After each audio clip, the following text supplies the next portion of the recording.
Mga kabida, napakalungkot ho na balita. Yung kadete ho na nabanggit ni Vice President Sara Duterte doon sa kanyang press conference ay napabalita pong pinarusahan ng Armed Forces of the Philippines. Ano po?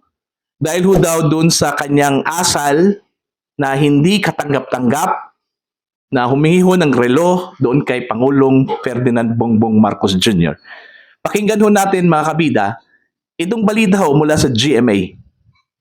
Kinumpirma ng Armed Forces of the Philippines na may kadeteng humingi ng relo ni Pangulong Bongbong Marcos sa isang graduation ceremony noong Mayo, kasunod ng mga naging pahayag ni Vice President Sara Duterte noong Biyernes.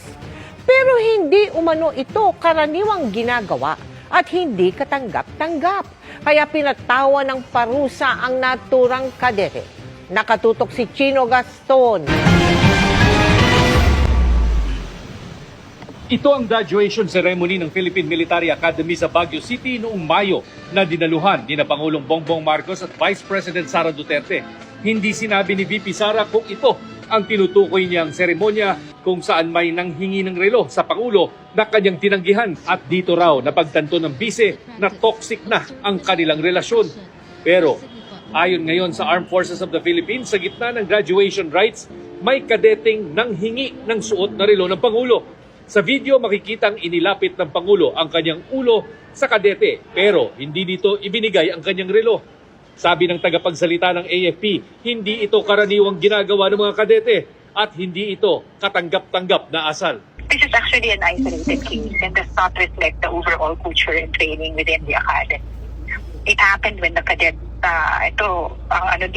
it's in a moment of euphoria. He was facing the president and he made a mistake. This behavior is neither common nor acceptable. Ayon sa AFP, pinatawan na ng kaukulang parusa ang kadeteng naka-assign ngayon sa Philippine Air Force. Hindi naman siya dismissed at upon learning about the incident, nag-take action agad yung PMA. Noong 2019 PMA graduation ceremonies, may ganito ring insidente na panghingi ng relo sa Pangulo ng isang PMA cadet.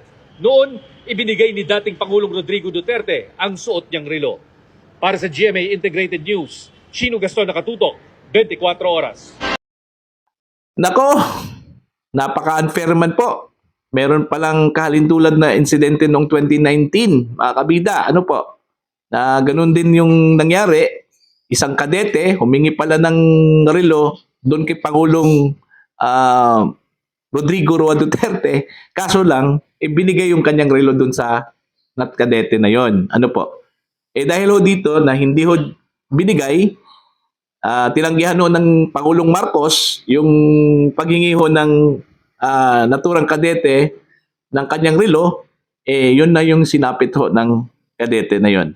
Marami hong nagsasabi na kung hindi lang daw nabanggit Vice President Sara Duterte yung insidente na yon, baka raw napalampas no ng AFP ito. Ano po? Pero yun nga, yung tanong kasi bakit ho itong kadete na ito lang ang pinarusahan? Kung hindi kaaya-aya o katanggap-tanggap yung kanilang ginawa, bakit yung una, nung 2019 po, pinalampas yung kadete na yon na humingi ng relo doon kay Pangulong Duterte? Ano po? Diba? Napaka-unfair naman. Dahil ho na highly publicized po itong pangyayaring ito at sa tingin ho ng marami na napahiya yung Pangulong Marcos doon, no? Sa ganung insidente, yun po yung action ho ng Armed Forces of the Philippines. Ano po, no? Kawawa naman yung sundalo. Ano po, no? Sundalo na po siya ngayon, ganap na sundalo na po siya ngayon at naka-assign daw doon sa Philippine Air Force. Ano po, no? Dahil lang doon sa press conference ni Vice President Sara, binigyan ho ng big deal ng Armed Forces of the Philippines. Ano po, no? Sa tingin ko po, napaka-unfair naman doon no, sa cadet na yon. Ang sabi ho doon sa mga comments, mga kabida, na sinusubukan lang daw ng mga kadete itong Pangulo, no? Dahil ho, alam naman ho natin na buwis buhay yung kanilang trabaho. Ano po? Nagsasakripisyo itong mga sundalo para ho depensahan yung ating bansa. Sinusubukan lang daw nila yung Pangulo kung hanggang saan yung kanyang trust doon sa mga sundalo. Ano po, no?